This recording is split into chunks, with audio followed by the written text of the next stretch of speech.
Now, from the Pope John Paul II Cultural Center in Washington, D.C., Raymond Arroyo. Thank you all for being here.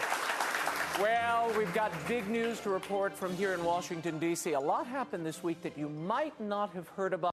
We'll also talk about the growing tension between politics and religion. Author and editor-in-chief at cnsnews.com, Terry Jeffrey, is here to discuss all of that. And later, we'll address the problem of infertility with a Catholic innovator, Dr. Thomas Hilgers. His NaPro technology has revolutionized women's health care and given hope to many couples trying to have a child within the parameters of church teaching. If you'd like to join the program, or if you have a question for Dr. Hilgers about your own reproductive difficulties or concerns, we're at 1-800-221-9460 in the U.S. and internationally, 205-271-2980, or drop us an email, worldover@ewtn.com. Let's get right to it. Here's the brief news from the world over this week.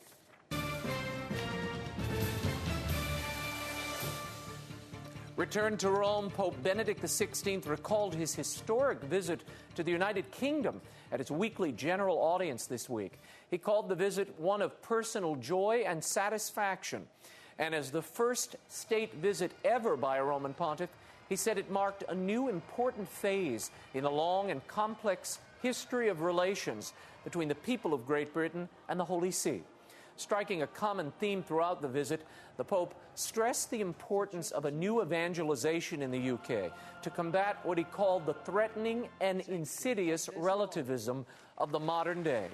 And in spite of growing secularism, the Holy Father said his visit to Great Britain confirmed his conviction that the old nations of Europe possess a Christian soul. And it is the never-ending duty of the Church to keep this spiritual and cultural tradition alive. If you missed any of this amazing trip, you don't want to do that. Be sure to watch our World Over Wrap, complete with commentary. I've linked it up on RaymondArroyo.com. I also wrote about the visit on my Seen and Unseen blog at EWTN.com. It's down low on the right-hand side. I could barely find it myself, so just look. The Australian Parliament is discussing legalizing voluntary euthanasia. The Green Party intends to give the Northern Territory the right to enact euthanasia legislation if it wishes to, overturning a ban on the practice. Chris Meany of the Archdiocese of Sydney's Life, Marriage and Family Centre said the legislation would place vulnerable populations at risk. He warns that overseas experience clearly shows that many patients would be killed without consent or request. We'll keep you posted as this story develops. And the Vatican said Wednesday that a government investigation of two top officials at the Vatican Bank is being fueled by a simple misunderstanding. Earlier this week, police seized 23 million euros from a Vatican bank account and began a money laundering investigation surrounding the actions of the bank's chairman, Ettore Gote Tedeschi, the general director, and Paolo Cipriani. According to the reports, the Vatican Bank had neglected to communicate to financial authorities the source of the money, as required by Italy's anti-money laundering laws. Tedeschi said he was humiliated and mortified by the probe, but that the transactions were perfectly normal. Secretary of State Cardinal Tarcisio Bertone stated that the Vatican Bank's clear desire for full transparency is apparent and declared his confidence in the bank's leadership. And back in the U.S., the final days before Congress adjourns are always busy. They're going to adjourn for midterm elections. Republicans in the Senate have blocked a controversial military bill, which would have both repealed the Don't Ask, Don't Tell policy and allowed elective abortions on military bases. In May, the Democrat House approved measures to repeal the 1993 law allowing gays to serve in the U.S. military so long as their orientation remains private. Several pro-family groups praised the Senate move on Tuesday, calling it a victory for service members and their families. And the U.S. Conference of Catholic Bishops is letting its voice be heard on a few federal issues.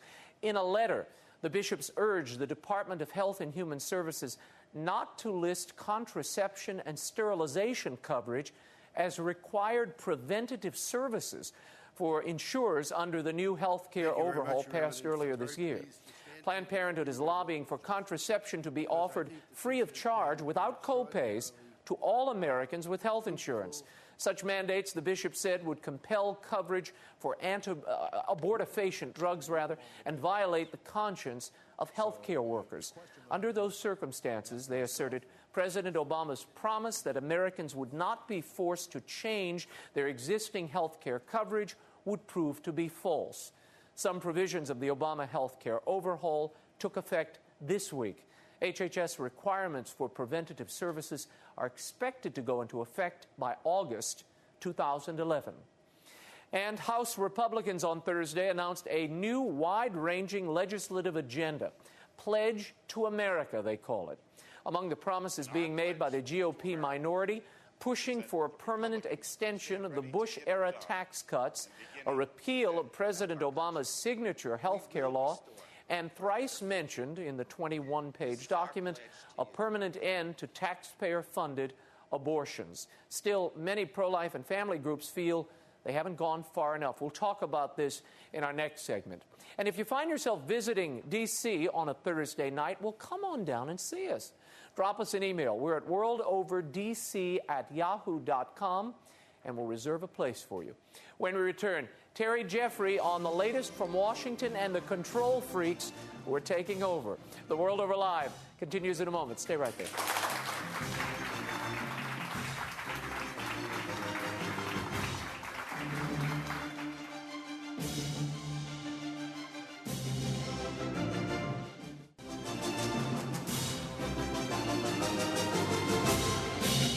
Now, once again, Raymond Arroyo.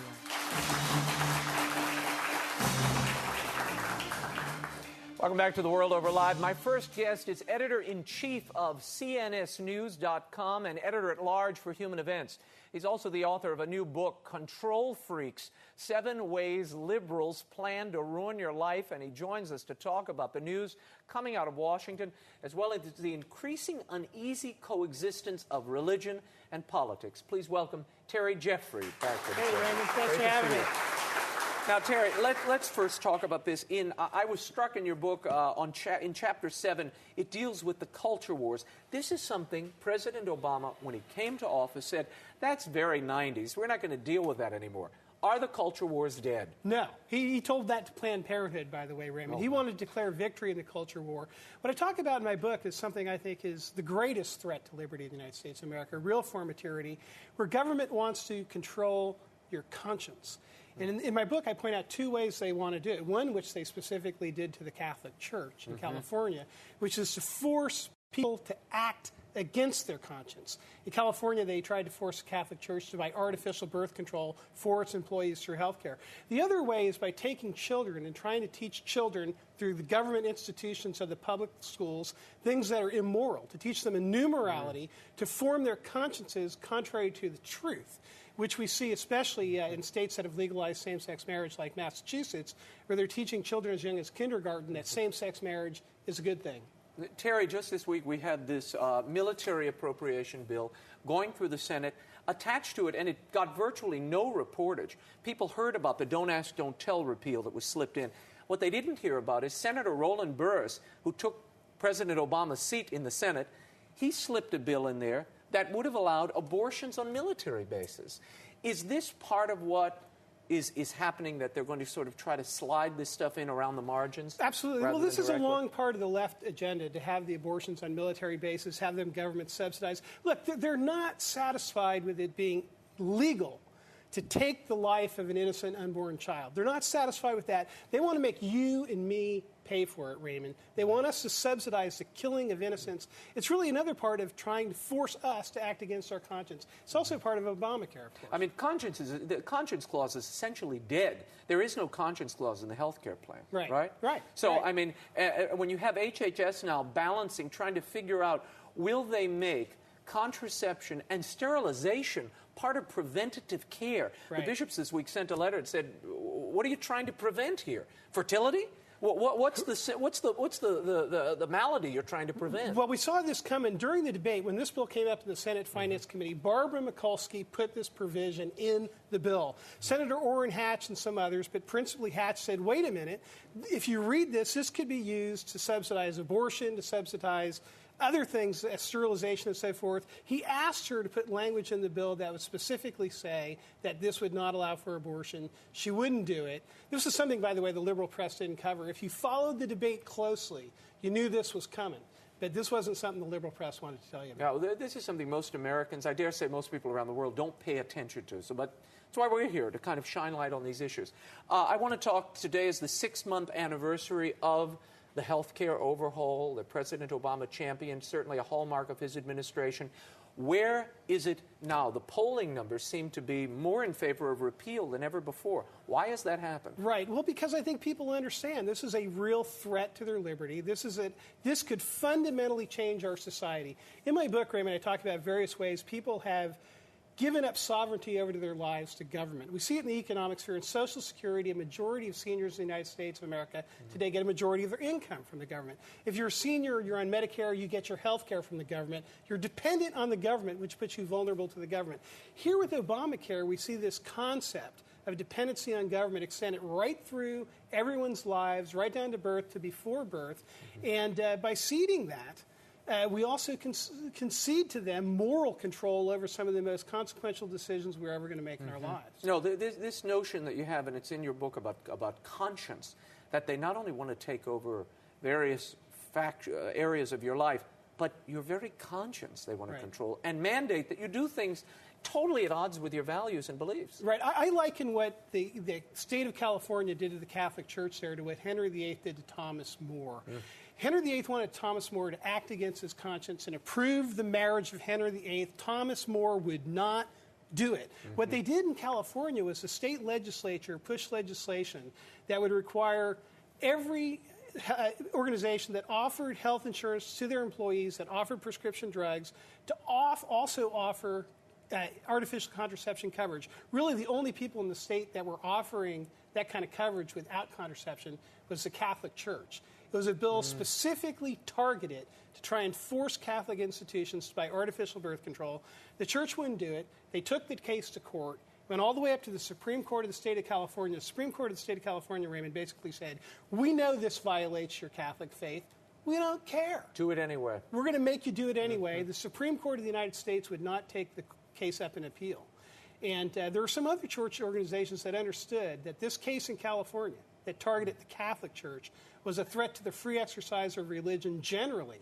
And they joined with the Catholic Church. But I don't think enough Americans understood that here we established a precedent in this country where the government could tell a church to act against its moral teachings. Which is why it was so perplexing during the whole lead up to this bill, when you had that group of nuns with nobody behind them signing this letter, somehow giving Congress the moral license to sign on to this. It violates the life principle, and it certainly violates the conscience of many healthcare professionals, some of whom I've met who are leaving the profession over this. Right. Well, exactly. The same thing that happened in California with the artificial birth control, we now see an Obamacare done to the whole country. Because now when we pay taxes, if Obamacare goes through, that tax money is going to be turned around to buy health care for people that provides abortion, that provides sterilization, that provides artificial birth control, and is on the same track and of the same ilk that President Obama separately,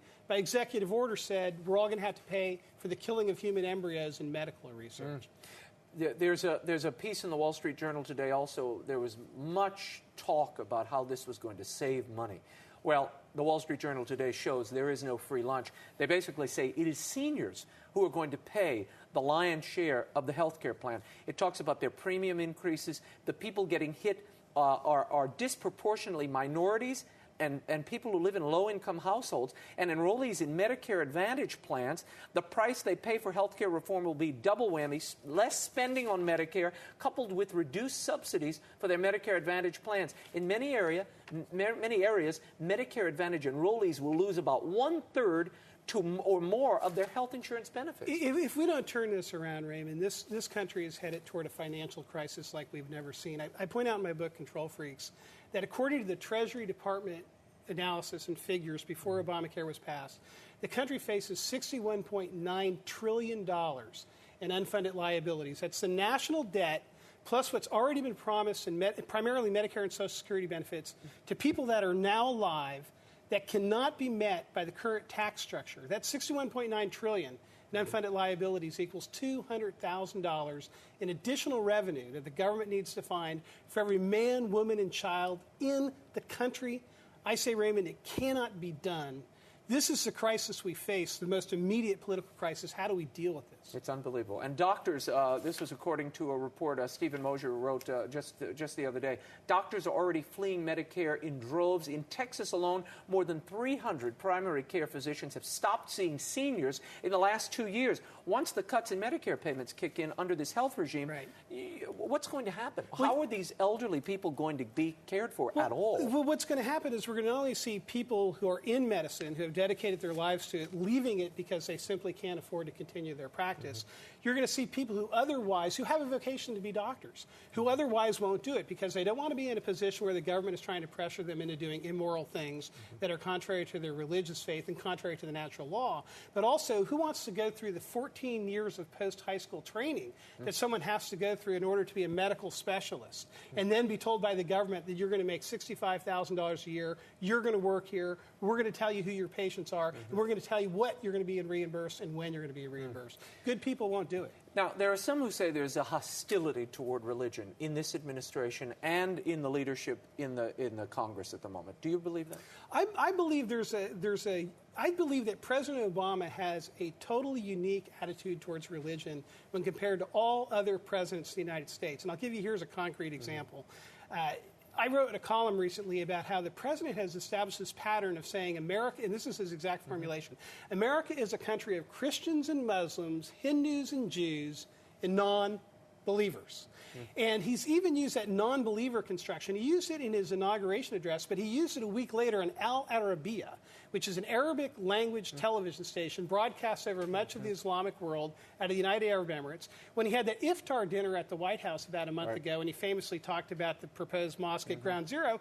Sitting there in front of a Muslim audience in the White House, he says America is a nation of non-believers. Now, about less than 1% of Americans profess to be non-believers. Why is the president equating non-believers to Jews and Christians who believe not only in the natural law, but the true revelation and the true moral law? Why? I think it's because he has some fixation with religion that is not pro-religion. I want you to react to this. This is at of all things, a Hispanic Caucus Institute dinner. Okay, and the president is addressing them. He starts to recite a bit of the Declaration of Independence. Take a look at this. So let me close by saying this. Long before America was even an idea, this land of plenty was home to many peoples. To British and French, to Dutch and Spanish, to Mexican, to countless Indian tribes. We all shared the same land. We didn't always get along, but over the centuries, what eventually bound us together, what made us all Americans, was not a matter of blood. It wasn't a matter of birth. It was faith and fidelity to the shared values that we all hold so dear. We hold these truths to be self-evident, that all men are created equal, endowed with certain inalienable rights, life and liberty, and the pursuit of happiness. That's what makes us unique. That's what makes us strong. What makes us strong. Now, you heard it there. There was that omission, obviously, of the Creator, endowed by the Creator. What do you think that tells I think us? it was calculated. I think he doesn't want to recognize that our rights come from God. In my book, Control Freaks, Raymond, I talk about this. I go through a little bit about the framing of the Declaration of Independence. Thomas Jefferson, who was a deist, he did not believe that Jesus Christ was his Savior. He said that one of the inspirations for the Declaration was Cicero, Marcus Tullius Cicero, a Roman senator who was famous for saying there's one God, God has written one moral rule that applies to all people and all nations at all times and it'll never change. That's what all of the founding fathers believed. Famously, being interviewed by Pastor Rick Warren in August of 2008 during the campaign, Pastor Rick Warren asked a brilliant question to President Obama. Very simple. When does a human baby get human rights? President Obama said, that's above my pay grade. When he was a senator, you and I talked about it on this program, 3 times he was given an opportunity to simply say that a born baby, a living born baby, had equal protection under the 14th Amendment, was a person. He refused to say that a born baby was a person. President Obama has never been pinned down, as far as I can tell, and I've studied his career, on saying when exactly it is that you and me got God-given rights. And I believe that's because he knows he has an agenda that in some circumstances wants us to deny all Americans potentially their God-given rights. Now, that little bite is interesting because the president's obviously reading from a teleprompter. So either his speechwriters are really off the reservation here, or there's some discomfort with reading Creator. I don't know what the difficulty could be. I want to segue to something else. The president has been showing up in backyards throughout Virginia. And as a Virginian, I'm a little concerned about that. Then the Republicans are showing up at hardware stores in Virginia, okay? We can roll some of this footage. I imagine they're doing this to try to connect with the common man. Is this working? I mean, seeing the Republicans in the aisle at the Ace Hardware is not exactly, an uplifting or confidence-inspiring picture as far as I'm concerned. But what do you think? Well, I have to admit, Raymond, this morning when I was over at cnsnews.com, some of my colleagues and I, we had Fox News on, and we saw the video of the Republicans all with their open collars at this hardware and store. golf shirts, somewhere there's a $20,000 a month political consultant who told these guys, don't wear a tie. And they actually fell for it. But as we were talking earlier, Ronald Reagan never took his coat off in the Oval Office out of respect for that place in his office. These guys want to run the United States of America.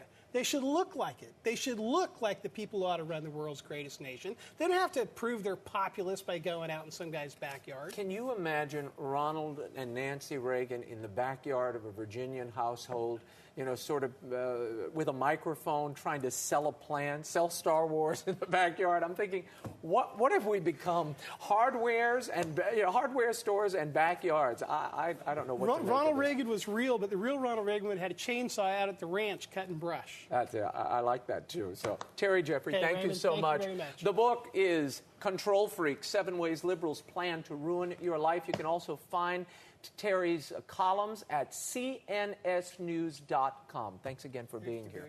Up next, we'll be talking to Dr. Thomas Hilgers. He'll talk to us about his innovative and fully Catholic approach to infertility. Get your questions ready. I know there are lots of them. I see them already on the email. The World Over Live continues in a moment. Stay right there.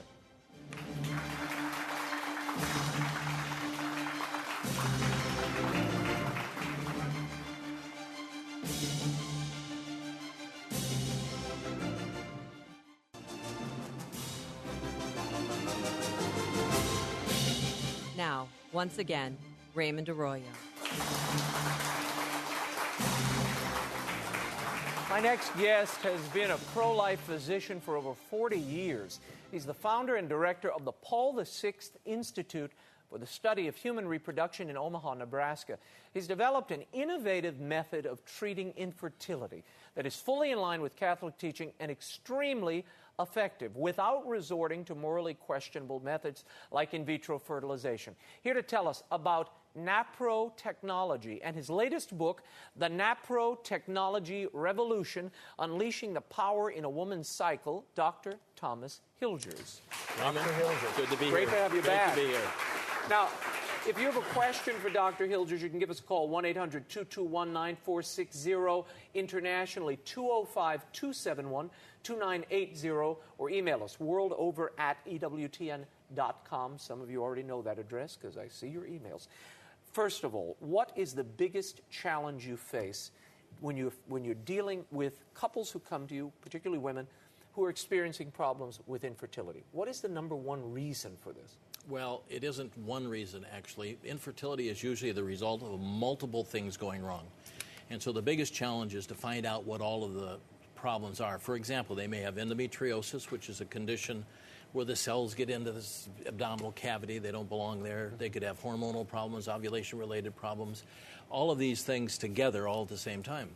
So the biggest challenge is to find out what all of those are. Now, in the last 30 years or so of our research, we have found a lot of them. We still haven't found them all yet. So when we get to finding them all, we'll have a cure for infertility, I think. Yeah. Now, many doctors obviously don't take your approach. When we were speaking earlier, you spoke of medical abandonment. Yeah. What is that? Well, you just can't imagine the number of women who go to their obstetrician gynecologist with a particular problem, and the gynecologist either puts them off, doesn't have a solution, doesn't care about the solution, doesn't care about looking into it, or puts them on birth control pills, which doesn't treat anything. To mask the symptoms. To mask the symptoms, that's right. And so this is very common practice in the United States, and you ask, why does it happen? Well, the American College of Obstetricians and Gynecologists is viciously pro-abortion and pro-contraception, pro-tubal ligation, and pro-IVF, in vitro fertilization. So the whole profession is generated or guided by that organization. There are people looking in who consider it pro-life. They want to have children. These couples have tried, and they're going down this in vitro track. I know people who sat there and injected themselves, and the church obviously teaches against in vitro fertilization. Why? What's the problem? Well, in a real short sentence, it's because it's a highly abortive technology. You take, in order to get one live birth out of IVF, you have to destroy about 5 or 6 embryos. Most people don't know that. This is not common knowledge amongst the lay public. Our new book on the NAPRO technology revolution points these types of statistics out so that people can start getting a handle on all of this. Now, how does your NAPRO technology differ from what many of your peers are offering women? Well, mostly because we look for the underlying problem. The one thing that has literally stopped in the last 50 years, ever since oral contraceptives came out in 1960, is they stopped looking for the cause.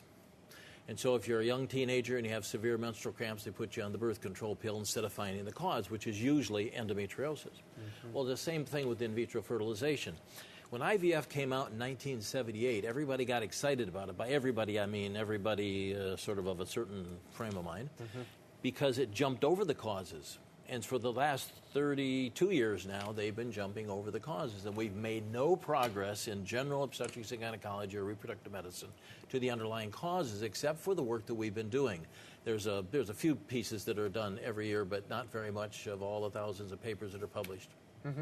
Many couples are so desperate to have a child. They will do just about anything. Why do you think your peers in the profession haven't adopted your methods? Is it because of the time involved? I mean, you obviously have to go through a series of tests, and rather than just writing the script for a pill, you actually have to spend time with the woman and figure out what ails her, right? Well, you do, but that's also part of the excitement. I mean, as a physician, that's what we're trained to do, is to try to find out what's wrong, and that makes each case very interesting, and you get really into it because of that. But it's not quite fair to say that the medical profession has rejected it yet. The bigger question is, how do we reach them? The medical profession as a whole, as a general rule, I'm talking about reproductive medicine now, doesn't even know we exist. And probably that's our fault in a way, because we have sort of hidden our light under a bushel basket. We've been doing this research now since 1976. And we've slowly unraveled this mystery of the menstrual infertility cycle. And now we were way, way ahead of where we were then, and now we're able to really talk a lot more about it and get people informed. We've trained almost 400 doctors now, and we have 220 fertility care centers throughout the United States. And around the world. I mean, you've got centers in Mexico, Nigeria, England, Poland, Singapore, Taiwan, Japan. Now, tell me the percentage of successes you've had with couples who've come to you and wanted to have a child. Yeah. If you look at the infertility side of things, it'll depend on what's wrong with them. If they have blocked fallopian tubes, IVF will give them about a 30% pregnancy rate. We get about a 40% pregnancy rate. It's not a lot better, but it's a little bit better, and it's statistically significant. If you look at endometriosis, their rate's about 30%. Again, our rate's around 60 to 70%. If you look at polycystic ovaries, their rate is about 25% actually, and our rate is almost 80% now.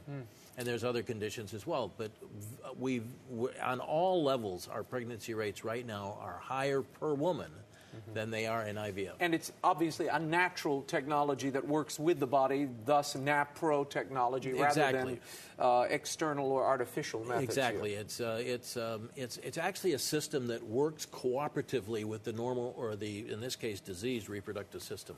I want to talk for a moment about some of the news we saw this week. There was a report, the Today Show did a blistering report on Ortho Evra. This is the so-called contraceptive patch.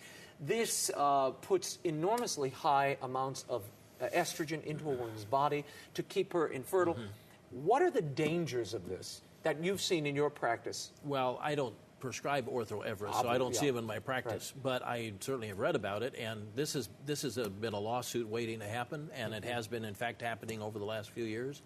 The contraceptive patch leads to, pulmonary emboli, blood clots, strokes, things of that nature, which are the same things that the birth control pills led to as well, because it's the same hormones, or chemicals, I should really say, because they're not really natural hormones they're using, but the chemicals are the same and they cause the same problems. I want to take a caller. Christina, you're on the World Over Live. Where are you calling from? What's your question? Christina? We can't hear Christina. Okay, I'm going to press on and we'll get back to you, Christina. I don't know what happened there. Tell me about what the effect of a woman being on birth control pills for a good long period of time. Is that part of the reason we're seeing the infertility rates that we're seeing in the country? I think it is part of the reason, yes. But it's hard to say whether it's related to the hormones, or I use that word, I shouldn't, because they're not hormones. They're what we call artemones, actually, which are artificial hormones, artificial substitutes for real hormones. But what it does do, it leads to a lot of promiscuity, which leads to excess of various sexually transmitted diseases, which pose problems with blockages in the fallopian tubes, adhesions, that sort of thing. So yes, there is a definite link. And infertility has definitely gone up in the last 20 years in the United States. This is a question, comes in as an email. My daughter's failed 7 in vitro fertilizations, 7. She had surgery for endometriosis several years ago. She's now turning 45 and is said to have a diminished ovarian reserve. Would you have any chance of success with her? She's now considering adoption, a woman in California. Well, you can't answer that question directly with that amount of without information. Examining, but we certainly have seen women at age 45 who have been able to achieve a pregnancy. But on the other hand, she is premenopausal, too. She's 5 years from the average time of the menopause. And during this period of time, the hormonal sequences start to fade out. And you can't do a lot about all of that. So adoption is certainly something to look into. But as far as trying to achieve a pregnancy, we could take a look at it and see what we can do. This is a woman who writes, I've received news from my Crichton doctor in Edmonton, Alberta, that I have symptoms of PMS, endometriosis, and ovulatory dysfunction, and signs of autoimmune issues. I feel overwhelmed by the number of possible causes for my infertility. My husband and I have been trying for 21 months. He's not the cause. I've been prescribed HCG injections, naloxone, and amoxil. Is there any hope for me? Well, but one of the things that she points out is this multifactorial component which deals with fertility issues. It is often, and in fact very commonly, multiple issues that you have to deal with.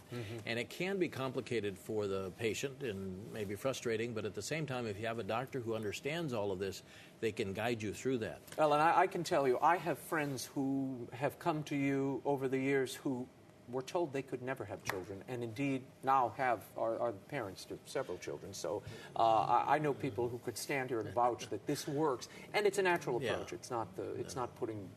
Well, we have so many stories like that. It's just incredible, and sometimes the things that the doctors tell them, it just blows my mind how insensitive it is. I want to go to the phones. Christina from Indiana, are you there now, Christina? I am. Good there evening. You are. Thank you, Good Christina. evening. Go ahead. What's your question?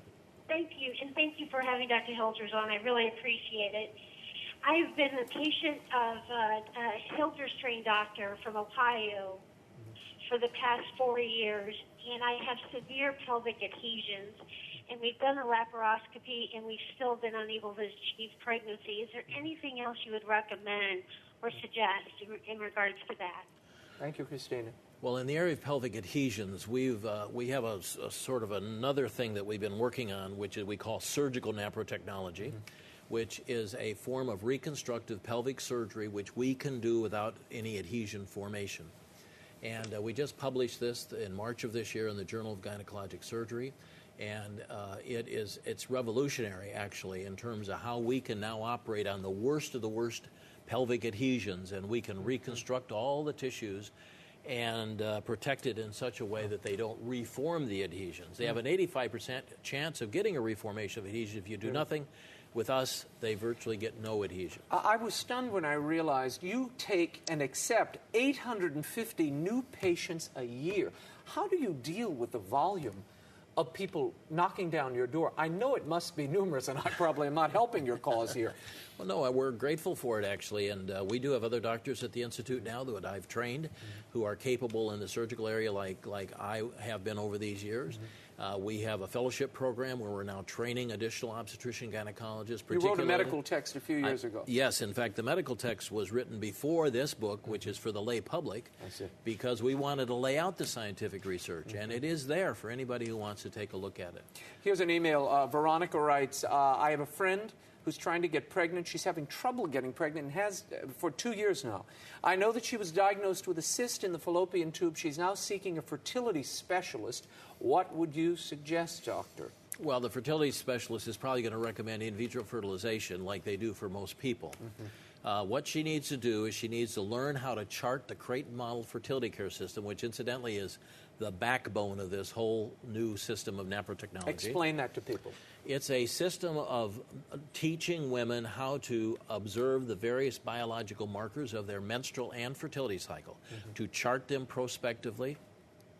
And then we use that chart to guide us in testing and in evaluation and eventually in treatment. And this is actually the thing that has blown this thing wide open, because we see things on this chart that you don't see in any other way as a reproductive medicine specialist. So it's really important. And so she should look up on the web fertilitycare.org, fertilitycare.org, and that'll get her to a teacher, and she can learn by long distance if she don't have a teacher in her area. Okay, fantastic. I was about to ask this question about the dangers of in vitro fertilization for both the woman and obviously the moral dangers. Here comes a question, so I don't have to ask it. Lucretia writes, thank you for the topic. My concern is my sister. She's 53 years of age now. She had in vitro performed 16 years ago, went on to have a beautiful girl. However, she's still plagued with the extra fertilized eggs, the embryos, and continues to pay for them. She is not able to conceive even after IVF. What can she do with these embryos? Should she donate them? Yeah, it's a very difficult problem, both medically and ethically and morally, because these embryos, if you transfer them to somebody else, or even if she were still fertile to herself, the survival is extremely low. The success rate is in the 4 to 5% range is all. And then if you don't do anything, they eventually die, I suppose, or they remain in sort of a cyber hibernation for forever and ever. There's no good solution There's no to good it answer, except to not do it to begin with. I've spoken to a lot of theologians. Some say the natural process has to go forward, and they have to go forward and die. Others say you can donate them. The church, it's still a little gray. The church hasn't definitively spoken on this, but they are. And increasingly, it seems as if that former we dealt with this issue a number of years ago, and I really couldn't see a big problem in the transfer of the embryos, like a pre-embryonic or a post-embryonic adoption. But what I had trouble with was, as a center, a fertility center, doing medical procedures which basically gives the IVF programs a reason to exist and to continue to do what they're doing. And I had a lot of trouble with that. Yeah. You're also on the Pontifical Academy for Life. I am, yeah. Let's go to the phones. Corrine calls from New York. You have a success story. What is it, Corrine? Very quickly. Yes, Raymond. Good evening, Dr. Hilgers. I just want to thank you so much for your work, because my husband and I were told 6 years into our marriage, we've been married 12 years, we were told for 6 years by local doctors that we were unable to conceive and it was impossible. And they wanted to shuffle us off to infertility doctors, and being Catholic, that was not an option for us. So I, searched under every rock and found Dr. Hilgers and his work and his ministry, and I actually went to Buffalo and was trained to use the Creighton model, and using the Creighton model, found out that I had low progesterone. A simple procedure of just testing my blood would have, enabled us to conceive a lot earlier in our marriage, but God had other plans. So I am just literally telling everybody about Dr. Hilgers here locally and about low progesterone, because it's such a basic test that every woman could have done.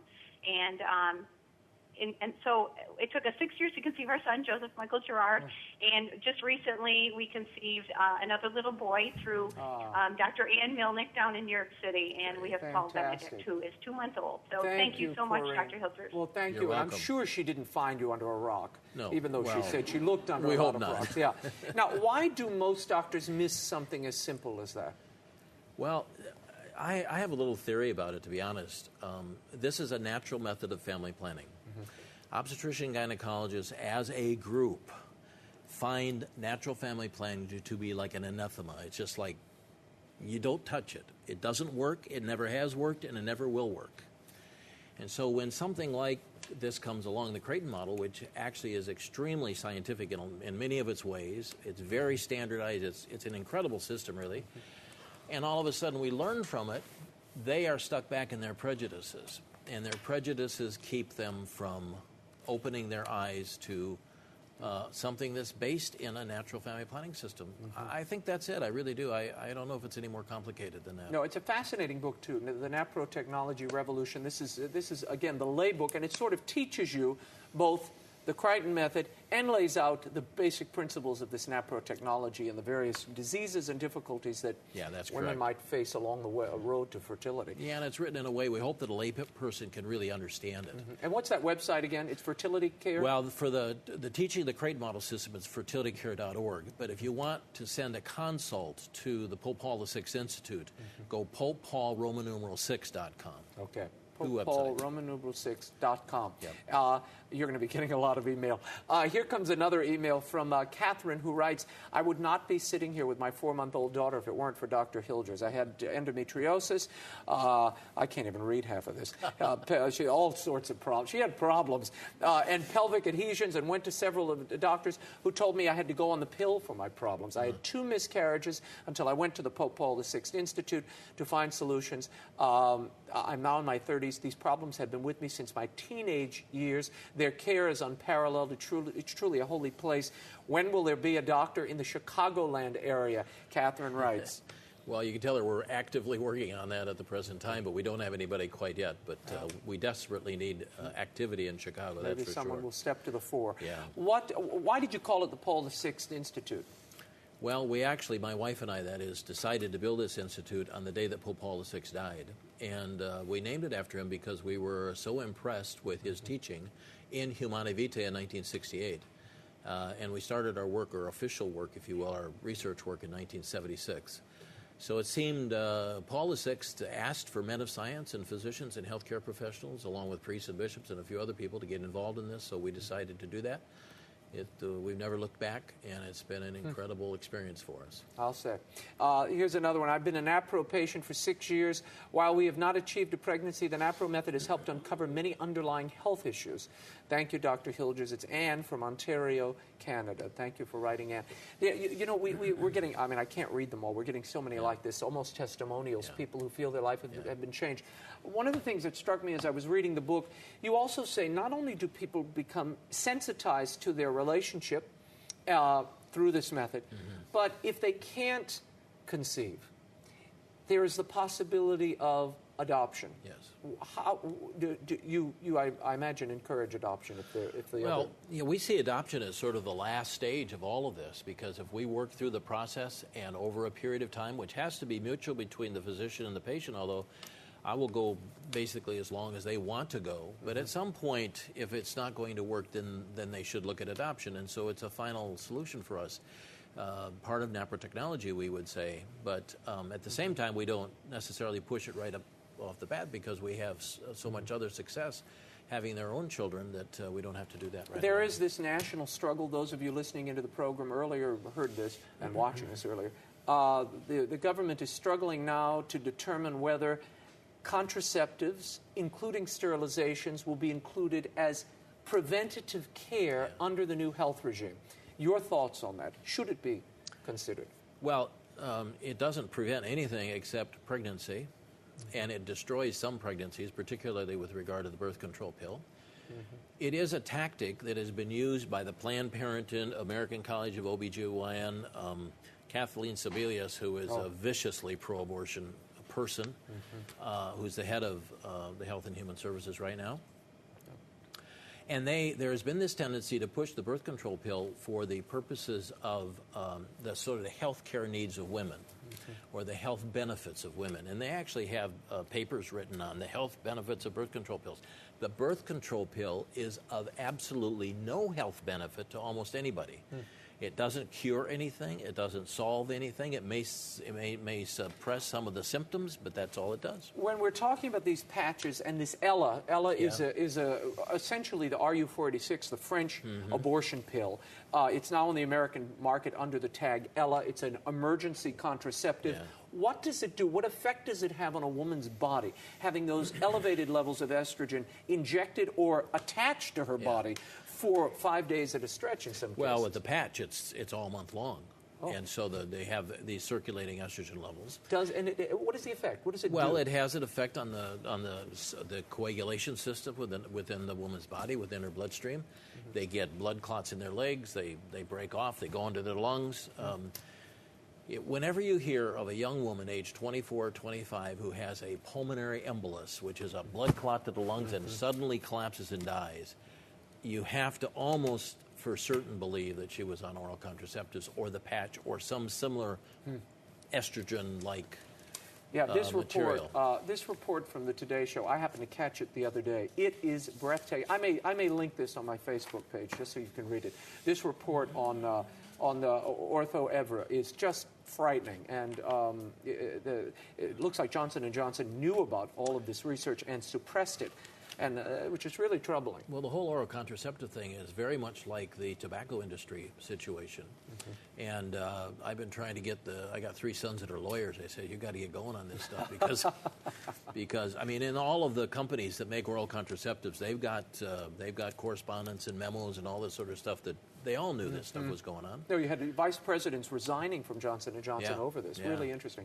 Kathy, you're on the line. Very quickly, Kathy, what's your question? Yes, I'd like to thank Dr. Hilgers. I have 4 beautiful grandchildren because of him. 21 years ago, my daughter-in-law was diagnosed with severe endometriosis and was told she may never be able to have children, and her priest, Father William Sanderson, sent her to Paul VI Institute, and they have 2 beautiful daughters and twin sons. Great. Oh, great. Thank you, Kathy. And I am very thankful. They are my first grandchildren. Oh, you're All great. right. Thank you. Now tell me, when you hear testimonials like this, we're getting all sorts of emails. Do you have a solution for male infertility? We do, actually. I wouldn't call it a solution necessarily, but we do have treatments that work. Believe it or not, one of the treatments is just knowing when the couple is fertile. And the Creighton model system tells the couple when they're fertile, prospectively. When fertility comes, they know they're fertile. Believe it or not, that gets many of them pregnant, even if they have really low sperm counts. It is everything. Now, there's a few other things we can do with medication, some nutritional supplements, and so forth. We can improve the sperm count. Wow. Okay, that's good news for people. Is it possible to do IVF, Jason writes, or donor eggs without the creation or implementation of excess fertilized eggs? Well, the answer is yes. But it's never done that way. Exactly. Yeah. From a practical point of view, it's never done that way. And tell them why. Why isn't it done that way? Because it doesn't work very well. If you put one embryo in, the pregnancy rates are so low that it doesn't work very well. It is a technology which creates life by destroying it. And this is the other part that I kind of said it earlier, I guess, with abortion, but the whole technology that has engulfed obstetrics and gynecology as a medical profession today is one that creates life by destroying it. You take the woman who has multiple pregnancies because of 4 embryos and they all take, well, the next thing they're in the doctor's office getting potassium chloride injected into the baby's heart to kill them off so that only one baby survives. Some places they have to sign papers saying they will do that. If they don't do that, we won't take them as a patient. It's just a horrible, horrible thing. Is there any licit means that a post-menstrual wife can have her own menopausal wife can have her own biological child, or at least the biological child of her husband? Can loss of fertility due to menopause ever be reversed? No. Well, the answer is sort of yes and no. I mean, there have been programs with IVF programs where they've done this, but, my advice to somebody who's gone through the menopause is that, your life has gone into a new direction at this point, and you need to work with that and deal with it and move on. And I guess there's a reason why 70-year-old women are not made to achieve pregnancy and have babies. I mean, it's just not a healthy thing for them. Well, how much energy do you have at that point? I see I have friends who, they marry these little, chicklets, and then they're on the walker and they've got the kids running around. There is a point where your energy. I mean, I'm entering the 40s, and I'm sort of slowing down a little bit. I can imagine these poor guys, 70 years old. Come here, somebody to wipe the drool. I think. Let's look at this. This is Lily writes. My husband is low testosterone. I'm a fertile 33-year-old woman. What steps should we take in order to conceive? How would this method work for them? She needs to start charting. She needs to send her chart and her medical history to us, and we'll look at it. And then she'll probably need, along with her husband, some medical tests that need to be done, some hormonal testing, possibly a laparoscopy, or probably a laparoscopy, actually, which is a surgical procedure where you put a scope in and look around. Endometriosis is an extremely common she's saying but the husband has low testosterone levels. She doesn't seem to have any problems. Well, but we don't know. The low testosterone doesn't mean necessarily a low sperm count, although I guess we would presume that from the question. But if it's a low sperm count, she also needs to be evaluated. Interesting. A number of years ago, I had a patient like this, and I just thought it was his problem because his sperm count was so low. And his wife said, no, I want a laparoscopy. So we did a laparoscopy, found endometriosis. Now I had the big problem. Do I treat it? She says, yes, I want to treat it, but your husband's sperm count is so low. I went ahead and treated it surgically. We removed it all. 2 months after that, she had her first of 5 babies. Wow. So unbelievable. Let's quickly to Sarah. Go ahead, Sarah. What's your question? Real fast. We've got a minute. Hi. I wanted to say thank you. 2 reasons. I'm recently pregnant after, as Dr. Hilgers mentioned, a number of issues, not just one. So thank you for that. Second, my mom, because she knows how to chart, knows what is okay to see and what isn't, caught endometrial cancer, stage 1, very early, and saw her doctor, and they took care of it right away. So thank you for that, too. Yeah. Wow. That's so true. There are many benefits to this. Many benefits. Yeah, it's an incredible system, really. It is just incredible. It surprises me day in and day out. And people can learn it primarily through the book? Do you have online, online? They really should learn from a certified teacher. And we have 220 or more now fertility care centers in the United States and Canada. They can reach those teachers at fertilitycare.org. For more, I gotta get my mention in here. Hold on one second. For more on Dr. Hilgers' work and NAPRO technology, visit popepolvi.com, or for general questions about the Crichton method, visit fertilitycare.org. And the book is The NAPRO Revolution. It's available everywhere, Amazon bookstores. You can get it all over the place. Dr. Thomas Hilgers, it is always a great pleasure. Thank you for taking the time and coming in. What great stories. This is what we're here to do, expose you to new approaches that really work and are good for you. Well, that's all the time we have. Until next week, you can find updates and the occasional commentary by following me on Twitter at twitter.com/Raymond Arroyo. Don't slash me, just that's the hashtag. question mark. And my Facebook fan page, you can always find me there, and at RaymondArroyo.com. The personal prayers and personal devotions of Mother Angelica and the entire Mother Angelica collection is available at bookstores everywhere and through the EWTN Religious Catalog, and Christmas is coming. Until next week, we'll be scouting the world over for all that is seen and unseen. On behalf of the staff and crew of EWTN News, I'm Raymond Arroyo. Thanks for watching. Bye now.